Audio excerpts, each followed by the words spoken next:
পাকিস্তানের দক্ষিণ পশ্চিমাঞ্চলীয় বেলুচিস্তান প্রদেশে একটি কয়লা খনিতে বিস্ফোরণের ঘটনা ঘটেছে। এতে অন্তত ৩৪ জন নিহত হয়েছেন।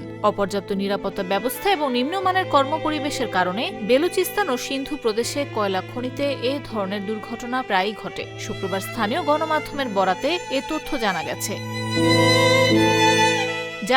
বৃহস্পতিবার সোরাঞ্জ এলাকায় অবস্থিত খনিটিতে মিথেন গ্যাসের বিস্ফোরণের পর এই দুর্ঘটনা ঘটে। খনির মালিক কুরবান জোগেজাই স্থানীয় সংবাদ মাধ্যম জিও নিউজকে জানান, বিস্ফোরণের সময় খনির ভেতরে ৪২ জন শ্রমিক কাজ করছিলেন।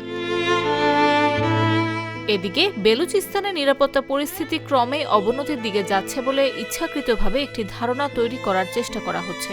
শুক্রবার দেশের সামগ্রিক নিরাপত্তা পরিস্থিতি, বিশেষ করে বেলুচিস্তানের পরিস্থিতি নিয়ে আয়োজিত এক সংবাদ সম্মেলনে পাকিস্তানের আন্তঃবাহিনী জনসংযোগ পরিদপ্তরের মহাপরিচালক জেনারেল আহমেদ শরীফ চৌধুরী এ মন্তব্য করেন।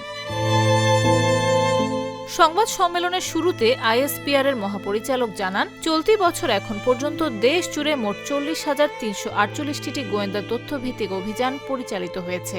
এসব অভিযানে পুলিশ, সিভিল আর্মড ফোর্স, গোয়েন্দা সংস্থা এবং সশস্ত্র বাহিনী অংশ নিয়েছে।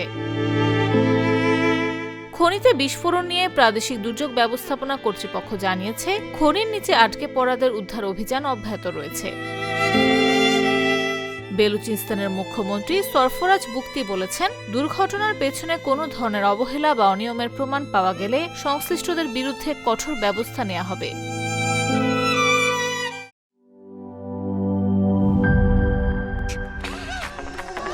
ভিশন মসকিটো কিলিং ব্যাট হাতে থাকলে মশাদের আর রক্ষা নাই। ভিশন মসকিটো কিলিং ব্যাট, মশা তাড়াবার হাতিয়ার। ক্রয়ের জন্য ভিজিট করুন ভিশন শোরুম কিংবা অথবা.com-এ।